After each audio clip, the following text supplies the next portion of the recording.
on the computer. Just did that. Okay, well, let's wait a minute or two and then we'll start. How are you feeling? Well, thanks. Oh, good. How's everything going at school, Cynthia?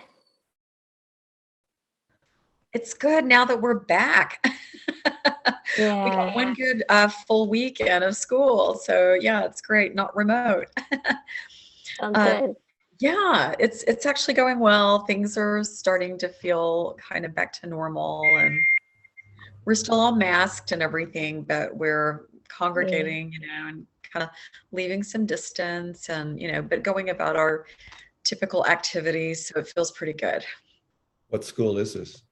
At St. Stephen's Episcopal School in Austin. So I'm the head librarian, and Kirk is going to visit our book group coming up in February. Great. Yeah. So that's the school that my husband teaches at, Austin. Yes. Yes. Yeah. Sorry, I wasn't able to meet him last weekend. Yeah, me too. Next time. Yeah. He liked it here. He enjoyed it. Great. A few more coming on, so we'll just Okay. wait half a second maybe, and then go ahead and start. Okay. I have kind of the sun setting light behind me.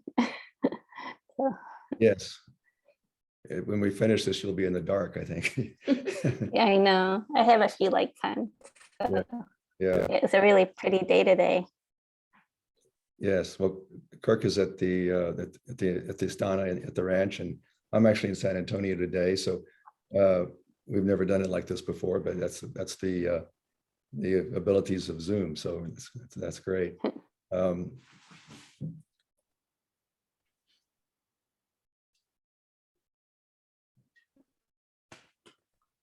Well, why don't we go? Andrew? Oh, Great to see you, Kirk. Hi, You Andrew. too. Well, more people are coming on, so maybe we'll wait half a second. Okay.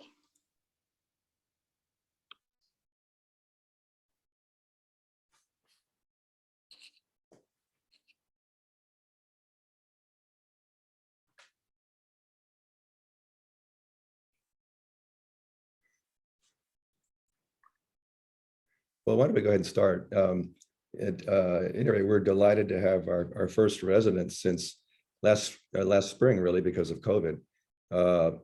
Kirk has been here all of January, and if you haven't had a chance to just read her short bio, her debut novel is called The Elephant of Belfast. Was just published last year by Counterpoint Press and Hatchet Press in the U.S. and in the U.K., Australia, New Zealand, and Ireland. It became a national bestseller and is now going to be translated into Persian, Norwegian, and Romanian. Aside from this, her writing has also appeared in the New York Times Book Review, Texas Monthly, Catapult, Story Quarterly, and other publications. And Kirk lives just up the road in Austin. So she's going to read a short excerpt from The Elephant of Belfast, and then we'll present a brief talk about her historical research and creative process for writing her novel set in Northern Ireland in World War II. In addition, she'll talk a little bit about her next novel set in Detroit during the same time period. And this is the project where she's been working at the Istana this month. So I can only imagine the difficulty of the research you had to do. I don't think many of us were in Belfast in 1940, much less ever having visited there. And on top of that, you had the overlay of World War II, the issues with that, and of course the Irish Catholic Protestant struggles and divisions during that time. So, Kirk, we'll turn it over to you. Okay. Thank you, Austin. And thanks everyone for coming. And yeah, so I'm here in the Istana where I've been for most of the month of January, working on my new novel. And yeah, I just want to thank everyone for allowing me this kind of time and space. It's kind of the first time I've been able to work deeply since 2019 because of the pandemic and life and everything. So it really has been a kind of very restorative experience. So thank you. And yes, I'm just going to read a little bit from my book that was published last year, The Elephant of Belfast. And then I have like a Google slideshow that goes through my process of researching this book. And it's just interesting to be thinking about it as I'm moving into my next project. But yeah, so I'm going to read, I know not everyone's probably read the book, but it does focus on the Belfast Blitz, which happened in the spring of 1941 at a zoo. And it is inspired by a true story. A woman named Denise Austin, who was the first female zookeeper, and she took care of this 3-year-old elephant during the Blitz. And so I will tell you more how I decided to write about it. But the main kind of centerpiece of the book is the Easter Tuesday bombings, which is, they were, devastated the city. I mean, the city really wasn't the same for 5 more years following the bombings. And so I'm just going to read when the bombings begin. And Hetty is the name of the protagonist, the zookeeper. And the only other thing you need to know is her sister's name's Anna, who died in childbirth about a year earlier. And then her father's name's Thomas. So yeah, I'm just going to read a few pages. I have to go to the zoo, Hetty said. And before her mother could say anything else, she ran along the street. The vibrations traveled through the soles of her shoes, up her legs, and into the center of her chest. Fear radiated throughout her limbs. Hetty saw strangers congregating in the middle of the streets, their necks craned skyward, their hands clasped over their mouths. The red sky was all around them, disturbing and hypnotic at once. Hetty continued to run. Other people surged up the Antrim Road towards the Cave Hill to seek refuge in the shadowy ditches, the head road, and the caves there, rather than fleeing to the city shelters, because the rumors that the structures might not provide adequate protection when the bombs began to fall. As she flew past, Hetty heard snatches of strangers' panic. The Germans, the bloody Germans, they're coming for us. They're going to kill us all. Holy Mother of God. The goddamn IRA, screamed an older man, and she saw him shaking his fist into the smoke-filled air. They put the Nazis up to this. They lit lights and fires to guide their path. Hetty hoped this wasn't true. More and more people emptied out of their houses onto the already crowded streets. But Hetty turned away from the chaos and onto the crazy path and ran faster. The sky lit up again. Heat traveled into her limbs. A terror rushed along the narrow slopes of her shoulders. Hetty reached for a deeper breath. Flames raged into the sky. Frantic shadows danced along the dense forest wall. It felt as if the whole world was on fire. Run, run, run, Hetty repeated to herself. She pushed her legs harder, running as fast as she ever had in her life. Suddenly, she was back with Anna when they were younger and would race along the manicured playing fields of the academy, the wet blades of grass biting at her bare ankles, the morning dew brushing against her cheeks. Somewhere on the pitch, someone blew a whistle. The sisters' legs stretched underneath them, their fists pumping at the sides of their slender frames, and Hetty felt a shimmer of joy for a moment. But as the sound of the bombs wrenched the air, she came back to the horror of her surroundings. Tears stung the corners of her eyes. Flames licked the night. Hetty ran towards the zoo's rear entrance as the sky lit up again. She unlocked the padlock and flung the gate open. At the elephant house, Hetty found Violet pacing the yard. As Hetty slowed to approach the elephant, her ribs aching from the run, the acrid smell of fresh dung hit her like a slap in the face. Violet released a deep guttural cry. "I'm here, Vi," Hetty said softly. "I'm here." Light gathered and scattered in the sky. Hetty heard the continuing drone of aircraft. Dozens of bombers were up there now, and they all seemed to be approaching from the northeast along the shores of the Belfast Loch and flying directly over the Whitewell Road. Hetty rubbed Violet absently behind one of her ears. The elephant's skin felt cold and clammy. She rested her cheek against Violet's heaving side and rubbed the elephant behind her ear again, speaking softly to her, the way that Thomas used to whisper to Hetty when she couldn't fall asleep when a thunderstorm rolled over their neighborhood. Only then did she notice the wall of animal cries and howls that surrounded the elephant house. It was different than the other night, louder, fiercer, and it came from all sides, like everything was escalating to another level, another volume, another rung of fear, another circle of violence. As Hetty listened, the fine hairs on the nape of her neck stood on end. The animals' calls gained more definition. The growls of the lions and leopards, the roars of the black bears, the cackles of the hyenas, the shrieks of the monkeys and the baboons, the brays of the sea lions, the squawks of the toucans and macaws.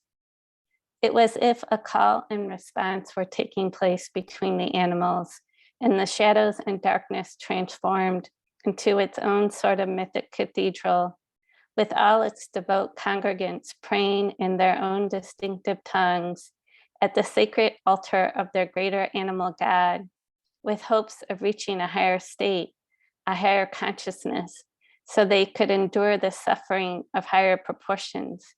They were singing to something. That's the reading part.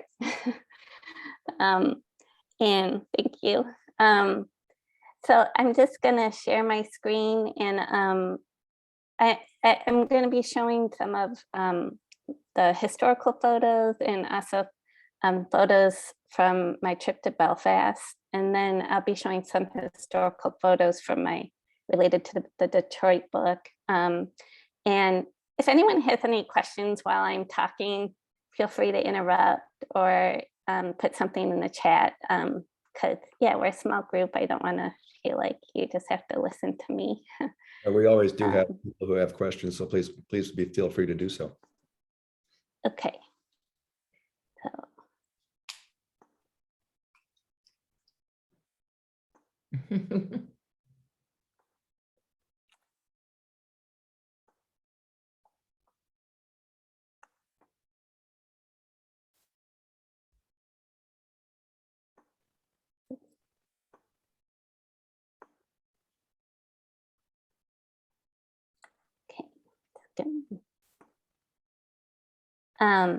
So, all right, so here's my novel. Like I said, it was published in April of last year by Counterpoint, which is an independent press, and they have offices kind of all over. They're one of the larger independent presses.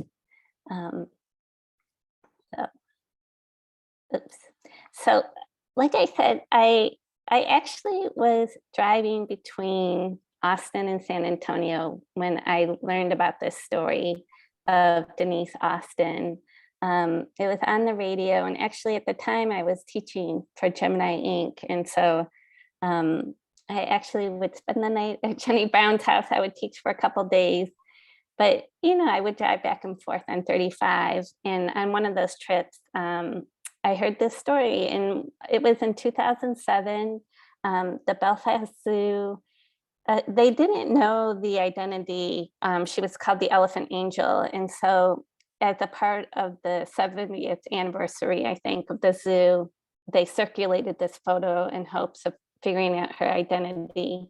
And her cousin quickly called up and said, that's my cousin, Denise Austin. She had since passed away, but this story was broadcasted, I think, all over the world. I was probably one of many writers who thought this would make a good story or novel. And like I said, so she was the first female zookeeper. She took care of this elephant. The name of the elephant is Sheila, which is my first name. The S stands for. So I felt some immediate connection to the story. And I think for me, and probably like a lot of people, I had never heard of the Belfast Blitz.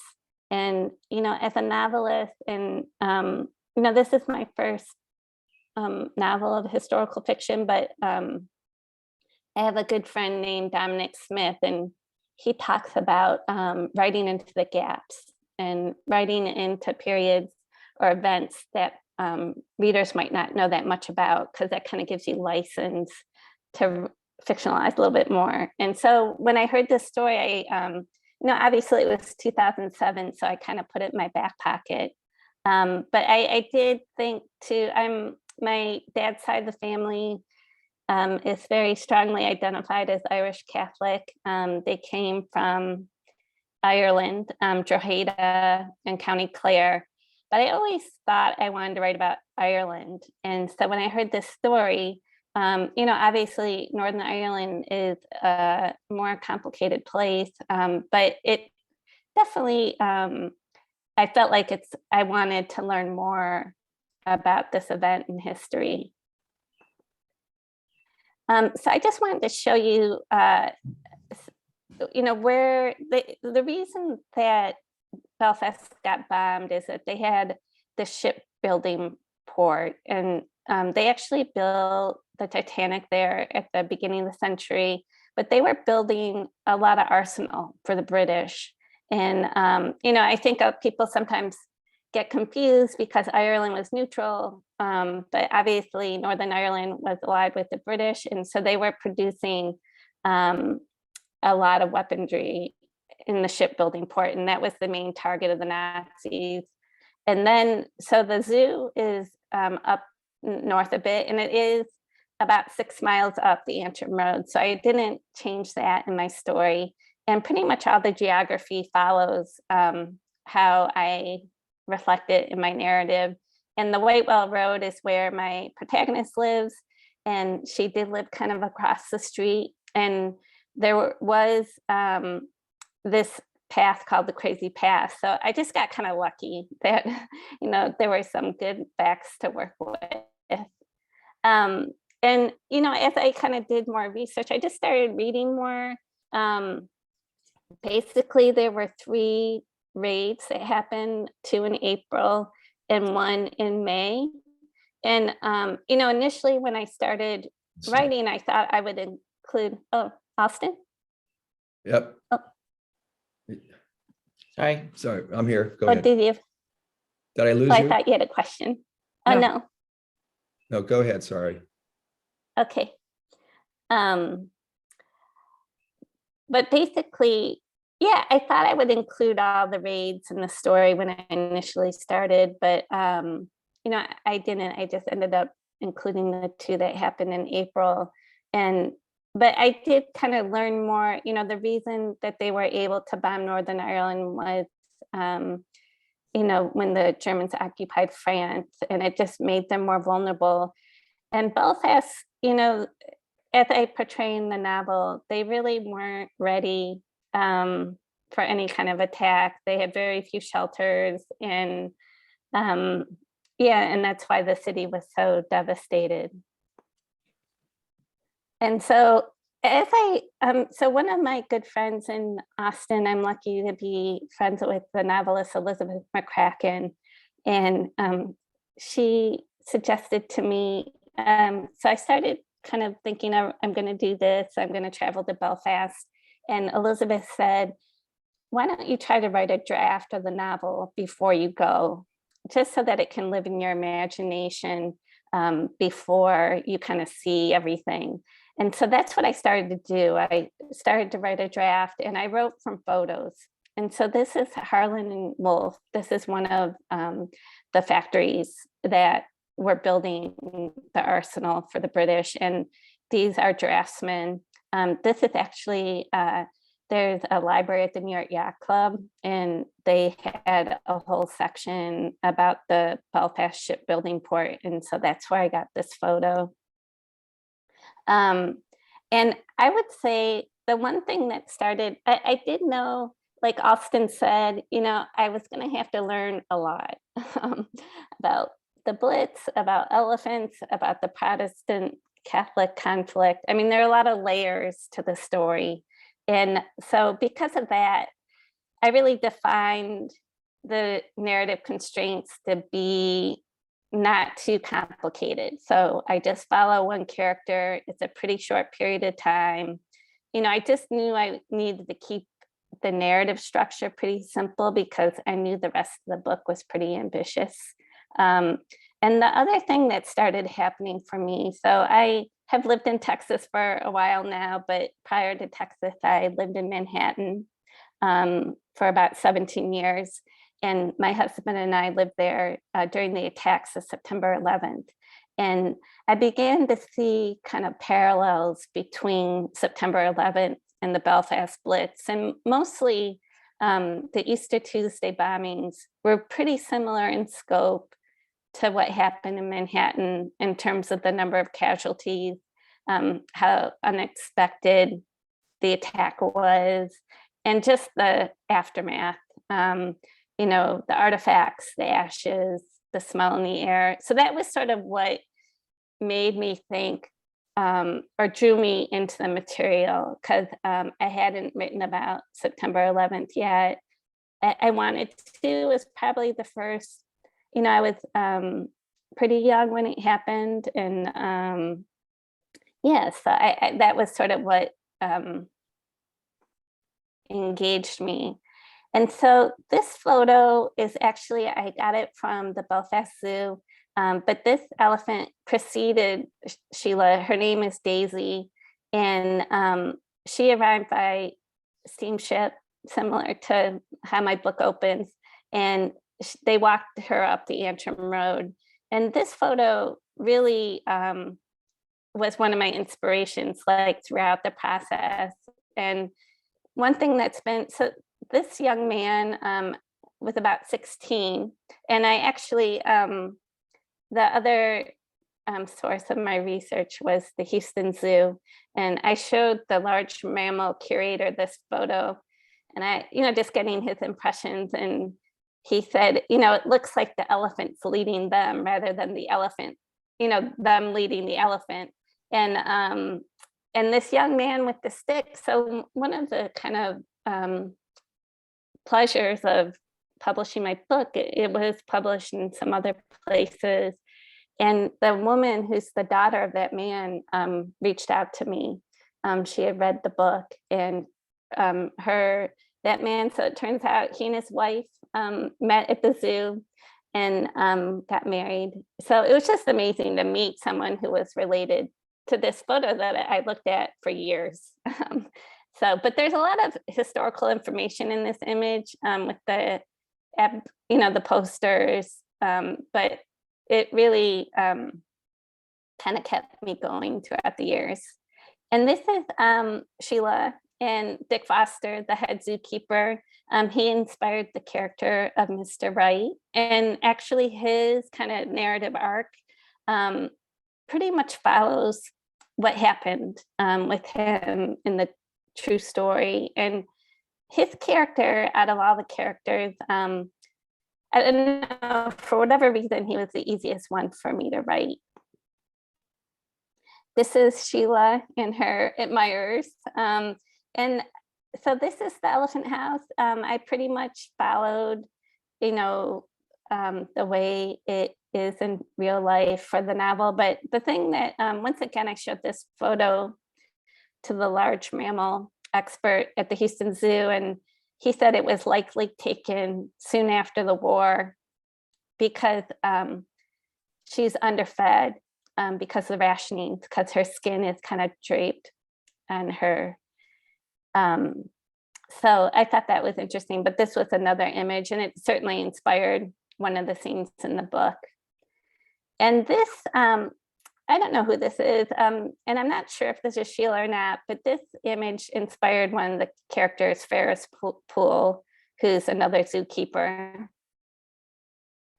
And I didn't, this was just another image I found of a young woman playing an organ in the middle of the street in the aftermath of the bombings. But and the Belfast Telegraph is the main newspaper in the city. And I referenced a lot of archival photos there, but this image definitely inspired me with the idea of bringing music into the narrative. You know, I was looking for ways to bring buoyancy and levity. I knew it was going to be a tragic story. And so this kind of offered up that idea of bringing in music where I could. And then these are children being evacuated before the bombings. They're at one of the train stations in the city. And, you know, I don't use this image exactly in the novel, but it did, once again, make me think about using children and their innocence as a way to bring levity in. And I kind of have some reoccurring kids from the neighborhood that show up in the book. And so this is actually kind of where I am with my Detroit book. I'm writing from photos and I'm doing a lot of reading. And I'm, you know, though Detroit is a little different because it's my hometown, so it's a little bit more my DNA. But one thing that I do is I come up with a timeline just as a reference as I'm writing, but then I also come up with categories of like clothing, transportation, entertainment, like any details. And basically like, you know, the writer Edward P. Jones, he wrote this amazing historical novel, won the Pulitzer Prize, called The Known World. And he said, you know, you need to know enough to know how your character will move in a room and how they'll interact with another character. Like that's how much you need to know. And, you know, obviously then you have to be able to take them out into the world. But I think that advice is sort of good because I'll speak for myself, like there's definitely a tendency to over research because it's like, I don't have to write. You know, the research can kind of get in the way of the writing, but I always try to keep writing while I'm researching, just because I feel like the two can kind of occur at the same time. So I did write a draft before I went to Belfast, but then in the summer of 2013, my husband and I went, and I have worked as a journalist, so I just sort of brought those skills into this in terms of setting up the interviews, reaching out mostly to the zoo and the Northern Ireland War Memorial. And yeah, so the first person I interviewed was David Ramsey. He was Denise Austin's last living relative. And he, you know, actually didn't have a whole lot to say, but I did want to just ask, you know, tell him like, I'm gonna change her name and I'm gonna make up a bunch of stuff. Are you okay with that? And he said yes. So it was good to get, you know, the family's consent, so to speak. And the thing that was, you know, great that I learned, he's a bit younger than Denise Austin, that he had memories of riding the elephant in the streets of Belfast. And so, you know, just to meet someone who had that experience of feeling the locomotion of the elephant underneath him. And also, yeah, Denise Austin, you know, she didn't actually have much of a life after this. And so it was just sort of interesting to learn more about her.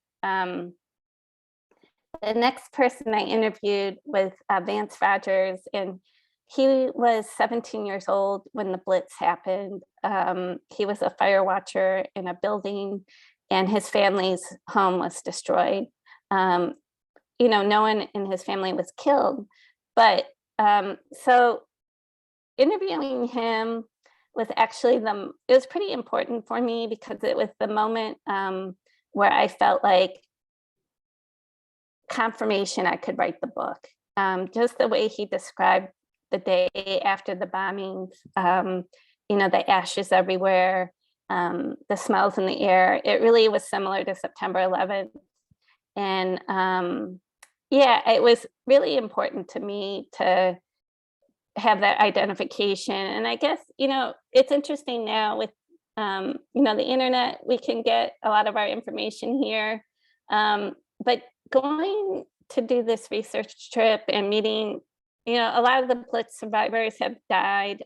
He has passed away, but having that firsthand experience really was invaluable. And it did take me about 6 years to write this book, so it helped keep me going during the process. And also, at the Northern War Memorial, they let me read the newspapers that were original copies that were published the days following the Blitz. And once again, a lot of this is on the internet, but to be able to physically read the newspaper from that time was a very memorable experience, but also it just gave me a lot of details for the writing of the book. And then we headed to the zoo. And so the thing that was kind of amazing about the Belfast Zoo is there's the old zoo is below the new zoo. And so this is actually the grand staircase, which is featured in the book, but it's now overgrown. And we were really lucky. Well, this is Dick Foster's house, which is Mr. Wright's house in the book. This is the elephant house, which is in the book, A Fairmount, where Violet lives. Just my husband and I. This is the floral hall, which is also featured in the book. It's on the property of the zoo.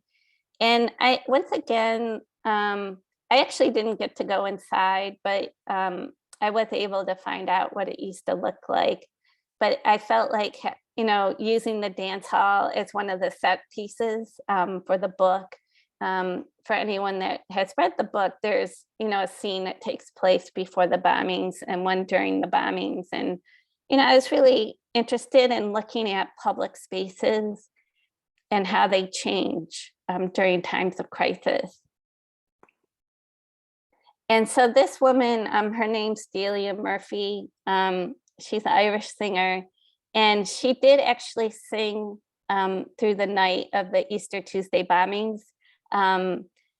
It was at the Ulster Hall, which is in downtown Belfast. It wasn't up at the zoo, but I just moved it because I wanted my character to experience it. But, as a novelist, like, you hear a lot of stories, and some of them you can include and some of them you can't. And I was lucky to be able to include this one.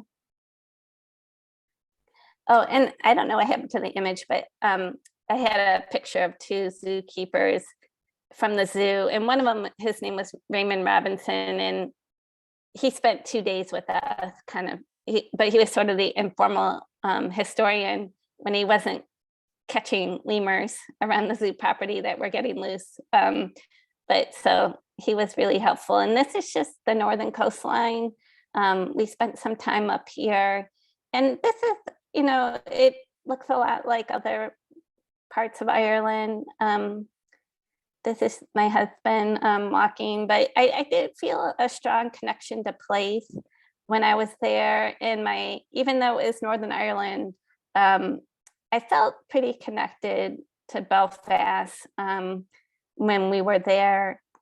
So when we got back, I knew I had to learn about elephants as the next piece of the puzzle. And so I was lucky at the Houston Zoo. There was a very nice publicist there who was like, "You're writing a novel? Sure, I'll help you." You know, that's not always the case. But the Houston Zoo has a very large multi-generational elephant family. And when I went, there were 2 3-year-old elephants, which was just, I was lucky because that's the age of the elephant in the book. And this is Tupelo. And they let me wash her, which was kind of amazing. I don't think they'd let me do that today, to be honest. But just to be able to get a sense of the height and the weight of the elephant, you know, to be able to touch her hair, it really allowed me to write that character. I will admit, like, writing the elephant character was hard, but this experience really helped a lot. And this is her mom, Tess, and she was pregnant in this photo. And one thing that happened, so they needed to give Tess an ultrasound, and because an elephant's skin is so thick, they can't do it from the outside. They have to go inside. And so they had to go through, I hope no one's eating, through her rectum, and they had to clean her out basically with like an enema. And so there was probably 4 or 5 zookeepers. They're wearing like plastic smocks and they had gloves. But they were just so, they treated the animal with so much respect and care while they were having to clean her out. And then the chief veterinarian came and took the image. Unfortunately, that baby miscarried, not while I was there, but later. But I felt like when I saw, you know, obviously sonograms or ultrasounds weren't happening in 1941, but I felt like this experience kind of told me what a relationship between a zookeeper and an elephant might be like. So it really helped me to kind of understand the nature of it. And then I just kind of kept doing research. And the one thing that was sort of interesting in Belfast, when I asked about the Catholic-Protestant conflict, no one wanted to talk about it. And, you know, I knew something, I wasn't, you know, they just were like, no, it wasn't going on. And so I was able to connect with, through the Northern Ireland War Memorial, with Brian Barton, who's the foremost scholar of the Blitz. And he has a book, I mean, it's basically the definitive history of the Belfast Blitz. It's like a, you know, one of those doorstop books, but, you know, I read it a couple times, but also he agreed to vet my manuscript for me. And he really helped me with the nuances of the Catholic-Protestant conflict. I didn't want to embellish it. I didn't want to get it wrong. And a lot of it comes out in dialogue, and he really helped me with that language. And he definitely felt like a collaborator at times. When I was kind of going through copy edits, I would get emails from him. You know, one of the good ways to learn how people speak is through diary entries. And he sent me, you know, diary entries of Catholic nuns after the Blitz. And there's the scene with some nuns in the book. And it was just amazing to hear what they might say when the bombs were falling. So he was really, I was so lucky to connect with him. And I did keep doing more research of interviewing Blitz survivors. I interviewed Ethan O'Connor, who was 7 when Easter Tuesday happened. And she actually was buried alive in the shelter for several hours with her mom and sister. And, you know, just that people like her were willing to share their stories with me really helped to keep me going during the writing process. And yeah, I did go to, because we lived in New York for a long time. I would, back before the pandemic, we used to go to New York once or twice a year. And this is the map room at the New York Public Library. And this is a map from 1939, I think. You know, it's not much different than it is today, but it was still helpful just to see. And then the Belfast Telegraph, there were a lot of photos I could access at the New York Public Library. And then, you know, I did write a lot of drafts, like 16. So over that process, I wish I was an outliner. I mean, I did have kind of the scaffolding of the true story, and that held up. You know, I kind of think of the events as tent poles that are kind of holding the book up. But then I had to kind of figure out like all the emotional life of my character, what was going to happen, even though I knew the events, and kind of these themes over time and the revisions emerged. And like I talked about earlier, I was interested in the intersection of private and public grief. Being an orphan was something that came up over time, how divisions become more amplified during times of unrest, the recalibration of life and what is normal during wartime, finding unexpected agency and strength during heightened crisis. And then the last one, the comfort of ritual and the power of knowledge, is kind of related to my grandmother, who definitely was the person I was writing to at the beginning of the process, because I have a photo of him a little bit later for the Detroit novel, but my great uncle died in a car accident when he was 20 and she was 19. And it definitely inspired the sibling relationship of Anna and Hetty in my book. And just in terms of discovering character, I mean, this is more kind of writing stuff, but these are two quotes that I kind of turn to again and again. One is Virginia Woolf, which I'm not unique in my love for Virginia Woolf. Most writers love her. She said, "I dig out beautiful caves behind my characters. I think that gives exactly what I want: humanity, humor, and depth. The idea is that the caves shall connect and each comes to daylight at the present moment." And that's what a lot of my time with the revisions was, digging out the caves. And then this one is from George Saunders, and he said, "It should, as Chekhov said, prepare us for tenderness." And in this regard, it starts, I think, with intention, our intention to crack life open for just a second. And that's sort of what I was aiming for, you know, with my book, of, you know, preparing the reader for tenderness. And I was lucky enough to study at NYU with E.L. Doctorow. He really had a big impact on me. And as some of you might know, he wrote Ragtime. And this is just a quote from the Paris Review, but the way he started writing Ragtime was, he had writer's block, and he was staring at the wall of his house in New Rochelle, and he thought about when the wall was built. It was built in 1906, and that's how he started writing Ragtime, because he just started imagining the world in 1906. But I think it's just a good example. Like, you know, I found out about this story on the radio. You know, I kind of found my way into it through my own experience of September 11th, but there's lots of ways in the story.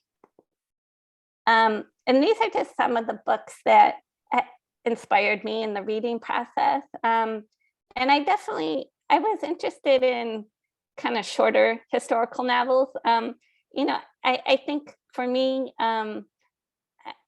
I like a good, I actually just finished The Magician by Colvin Toibin, which is an epic historical novel about Thomas Mann. But I think for me, when I was writing The Elephant of Belfast, I was just like, I said, I didn't want it to be a long book. And, you know, Buddha in the Attic by Julia Sutka is a short, beautiful historical novel. Train Dreams, Snow Hunters by Paul Yoon, Brooklyn by Colvin Toibin. So these are just some of the books. I mean, Hamnet actually came out after I published my book, but I really love Hamnet.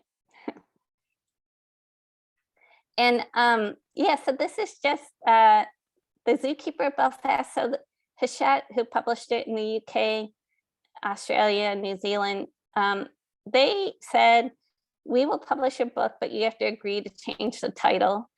They said, "People are interested in, our readers are interested in reading about people. So it needs to be a person in the title. And my US publisher said, well, we're going to keep our title. And with the US cover, they pretty much gave me this cover. The only thing that was different in the first kind of draft of it, the letters were orange. And as some of you might know, there's an organization in Northern Ireland called the Orange Order that it's a Protestant organization that goes, they are antagonistic towards Catholics. And I was like, I do not want orange in Belfast in my book. Could you make it a different color? And then the other thing, actually, so the elephant on my cover and the US cover is an African elephant. And I said, this is not the right elephant. Can you change it? And they said, no. So there you go. I have an African elephant. And then on this cover, it is an Asian elephant. So, and the cityscape kind of more mirrors Belfast. So, but, the one thing about the US cover is, obviously I did not know my book was going to come out during a pandemic. And this cover reads really well in a 1-inch thumbnail. And so it has done well. And I feel kind of lucky that this cover reads well in that kind of digital space. And this is just, so this is the Norwegian cover, which the elephant is quite big, but what can you do? This is coming out in March, but it's just interesting kind of seeing the different iterations of the cover. And yeah, so does anyone have questions before I just have a few photos related to what I'm working on now. What was the population of Belfast in that time? I've just learned through this that it was a much larger city than I thought to have all the munitions factories and the photos that you showed. Yeah, I don't know what it was, but there were, I think largely, a lot of people were working in munitions. There were, a lot of fabric kind of textiles were, doing, working on the parachutes. But I don't know exactly what the population was. Well, regardless, I found it a very fascinating story. And as far as your style goes, to me, it was very economical, and yet you really got densely involved in all the rich details. So that's those are hard acts to do. So, well, yeah. Oh, thank you. Yeah, I definitely, like I said, from September 11th, I kind of used the poignant details that I remembered and brought it to this, like in terms of the impromptu memorials. And I did have kind of this one unusual experience where I lived near Central Park, and as some people remember, the days that followed September 11th were kind of pristine and beautiful, kind of this strange juxtaposition between the beauty and the smell of burning in the air. And I was running, I'm a runner, and I was running around the reservoir, and I was coming back on the bridle path, and there was a horse running towards me. And it was a horse without a rider. It was just running free. And it was a very strange moment. But I was like, you know what? Anything's possible. Like, the city's been attacked. But it was just sort of that recalibration to a different kind of normal. And but quickly the police corralled the horse, and I kept running, and the rider had been bucked. But that's kind of where I was writing from with the elephant on the road, because it's definitely sort of not your usual sight. Okay. Sorry, anybody have any comments for Kirk? I would doubt that, I don't know anything about it, but I would doubt you would have had writer's block in this book, because there was so much rich detail to delve into. But yeah, no, it really, I like I said, it did take me, I wish, I kind of write my way into stories. So I write a lot and I cut a lot. So I had a couple drafts where I cut 100 pages and wrote 100 pages. But Yeah, and I did run into some issues in the publishing end of things where I had left my agent and I actually sold the book on my own. So yeah, it was, yeah, a learning process. And I'm glad you showed the cover because it's a very striking cover actually. And it there's something about it aside from what's inside it, it just jumps right off the shelf, which I kind of like. Oh, thanks. Yeah, I love blue covers. You know, I didn't tell them that. I did send them actually kind of some more abstract covers, and my husband was like, no, it's a historical novel. Like it needs to tell the story. And I think they did a good job of telling the story on the cover. So thank you. I have a question. I agree with also, I mean, one of the things I admire so much about this novel is how seamlessly you integrate this historical information without it ever feeling like that's happening. It's just kind of a part of the flow of the story, and you're always connected to the character, and these details just are kind of brought in, which I think is one of the great challenges. And something that I always find really challenging whenever I've researched something, you know, how do you do that? And so, I mean, in my experience, oftentimes if I do a lot of research on something, I'll find myself putting everything into the book and having these long, you know, these large blocks of just like information that I find really interesting, but maybe a reader would not. Did you find that at any point in like writing the novel that was a kind of difficult thing to resist, or wanting to put in a lot more information and then having to take a lot of that out? Yeah, no, it definitely is one of the challenges of writing, I think, any kind of fiction. I am, as anyone can tell, like I'm a detailed oriented writer. You know, I definitely, that's what how I layer my world. But I think for me, like at the beginning of the book, and it took a long time, but there's a couple moments where I kind of pull out and show the city. Once at the beginning and once when the bombings happen. And, you know, I kind of take a little bit of narrative license to do that. And like in the bombings part, I really borrowed directly from the people I interviewed.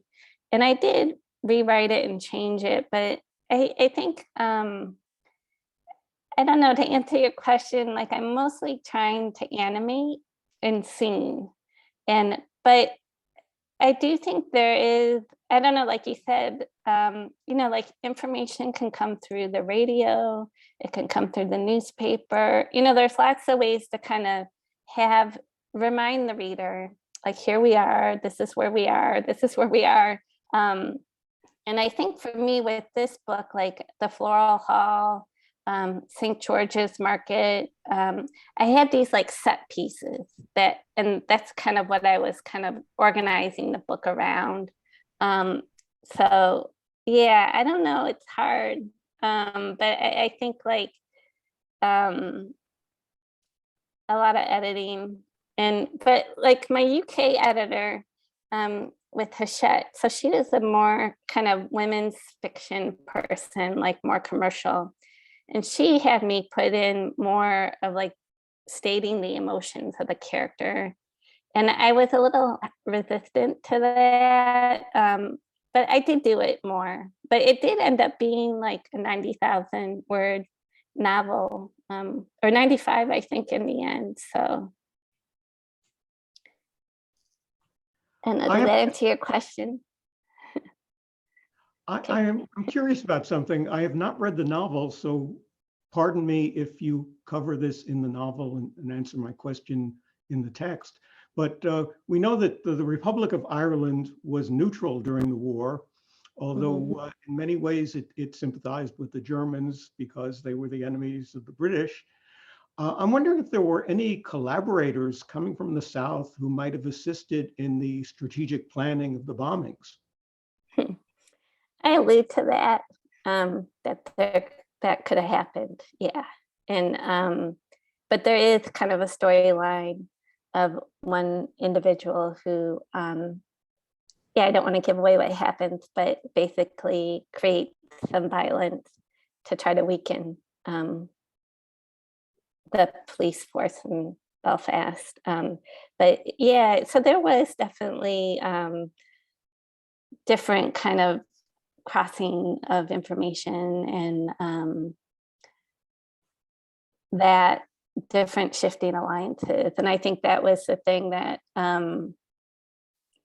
people didn't want to talk about, and what the historian Brian Barton really helped me understand, how some people wanted the British to bomb Belfast because they thought it could get rid of them, and so but in Dublin, there definitely were some people working for the Germans there. And so, but I do think the one thing with that conflict, and with any conflict, I think for me, I was,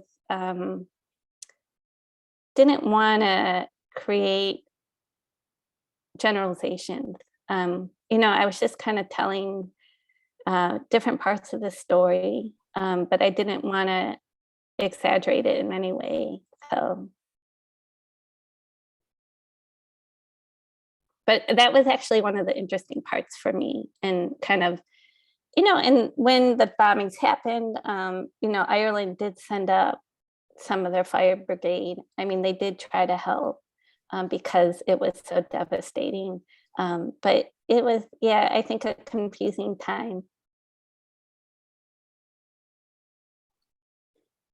Well, thank you, Kirk. And we're coming up on the hour unless anyone has any other comments. I do want to thank you, Kirk, for being our resident, and it's great to have you. It's been great to have you there. It's been a little bit regretful for me, and that having to deal with Omicron, we haven't gotten to know you as well as we might have, but that was probably better for you anyway, getting work done. So No, thanks. great, Yeah. great having you there, and thanks to all of you for. Detroit. Do you want me to stop sharing? Do you want to? No, that's fine. Okay. Thanks for all of you who joined us tonight for being a part of this. We are happy to get back going with the residency this year. Kirk is the first. In April, we'll have Ben Fountain coming. Ben wrote Billy Lynn's Long Halftime Walk. Followed in, when it cools off in the fall, we'll have Oscar Cáceres in October, who wrote most recently Where We Came From.